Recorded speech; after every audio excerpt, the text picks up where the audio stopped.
Isabela kayo? Upo kayo na, hindi mahiya. Tapos Isabela siya, anong sabi sa doktor? Nagpatingin na siya sa doktor? Anong sabi ng findings na para malaman natin na yung katotohanan na Sabi ng doktor, ano na bawal pati, mamaya na. Nakiga ka pa. May asawa siya wala? UTI lang. Pero may asawa siya wala? Wala po. Binata. Kailan pa siya nagkakaganyan? Ay, 3 taon. Ha? 3 taon. 3 taon. Gusto mong gumaling? Dati ka mong gagamot.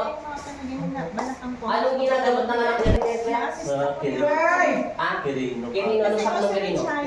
Katabi ng bangko ng Isabela. Ay, Isabela. Juan, sino nagturo sa kanya maggamot? Ninuno niyo, tatay mo, o pamilya mo na? Sa pamilya ng tatay niya? Hindi na kanina. Kung na lang po nung pumunta sa bukid po, may naapakan daw na kwan, yung pundo. Kuneho. Tapos sinapakan po, naging kwan na yun. Sige, tutulungan kita ha, kasi may totoo naman. Kahit hindi pa kita ginagamot bilang alipin ni Cristo, nadidetect ng sense ko na may energy ako nararamdaman sa iyo, masyado tumataas sa normal na spiritual. Ang mapapayo ko lang, huwag ka gagamit na latin. Ang tatawagin mo, in Jesus name, sa pangalan ni Cristo o Heso Cristo, tulungan mo ko. Bata pa naman ito, ilang taon na siya? 30? 40? 30? Wala ka pang asawa, di ba? Ngayon, putulin mo itong buhok mo. Kahit sino maputo sa utak mo, huwag mong gagawin. Sundin mo ang puso mo. Kasi ang puso hindi kaya saklawan ng demonyo. Yan yung isip kasi natin nasasaklawan ni Satanas. Kailangan maputulan yung buhok mo. Tanggalin mo yung balbas mo. Malibo ka ng banal na tubig na ibibigay ko sa iyo, ha? Pag naano mo na yun, hindi na papasok yung masamang espiritu. Meron ako nadidetect mataas na energy. Pero hindi siya kumukulang. Meron lang talaga akong energy lang. Marunong ka maglinis ng ganon. Kasi magagamot ka ng naman yun, di ba? Sige, antay mo lang. Mabait ka mo pala kausap. Evil spirit siya. Sa pangalan ni Cristo. Okay na, alam ko na. Ganito gagawin natin, ha? Ikaw? Saka Pag nakuha ko ng gabi, na humihiyaw ko. Sa doktor, anong sakit niya? UTI lang? Kapatid, nanay mo siya, no? Ano? Parang sinusunog? Ayamin itong demonyo, mamaya susunogin ko rin. Hindi. Palataya, nasa inyong harapan ng iyong anak na instrumento at ginagamit niyo po siya dating nagagamot po siya Panginoong Kristo. Kung sino mang espiritu nagpapasakit sa kanyang katawan ay nililipon ko sa pangalan mo. At tinatawag ko sa espiritu ng Panginoong Kristo at magpasakit ito sa kapangyarihan ng Diyos. Amen. Yan na, gumagana na. Sige, paspas, linis, paspasin mo, linisin mo lahat, tapon, hanggang baba. Sige, tapon, mula ulo, sa ulo mo na magsimula, tapon. Sige, linis na linis. Kaya mo yan. Kaya mo yan. Tawagin mo si Jesus Christ, sabi mo in Jesus name. Sige, pati lang ginamit ko sa'yo. Sige, sige. Masamang espiritu, inuutosan kita lumabas na sa pag-aari ni Cristo. Sige, paspas. Sige, paspasin mo. Ayaw paspasin ng Diablo. Itaas nagtitiko yung kuryente sa katawan niya lahat. Akin yung uliwatin. Makinig ka sa akin, Satanas. Lubayan mo siya. Sa pamamagitan ng pagsamit ko sa inyong pangalan, Panginoong Kristo. Amen. Inuutosan kita, Satanas. Lumabas ka sa pag-aari ni Kristo. Amen! Layas! Pwede naman na nagtutanggal ka, di ba? Isang ka kasi.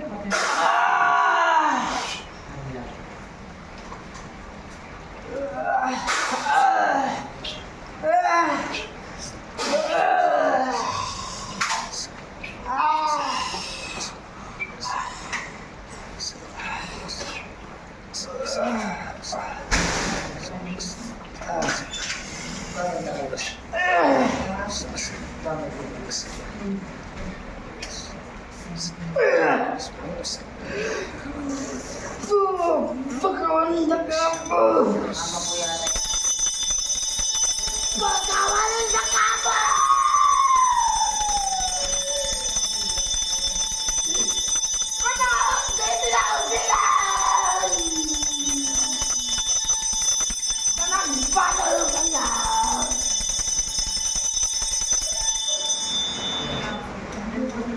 Pagkawalan ng anak ko! Pagkawalan na! Ay, susas ka. Pagkawalan ng anak ko! Apay!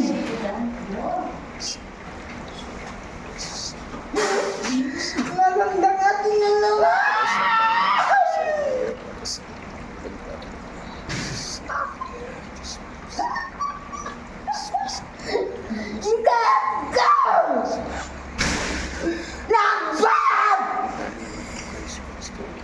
Tumahimik ka sa pangalan.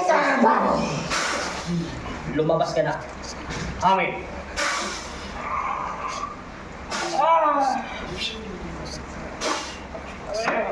Okay na. Umalis na siya. Umalis na yung baboy. Dilat na mata. Julius! Gising! I-release. Tulungan mo na siya. Sandal siya. Pagpahinga ng konti. Nasaan tubig niya? Bigyan ng konti tubig.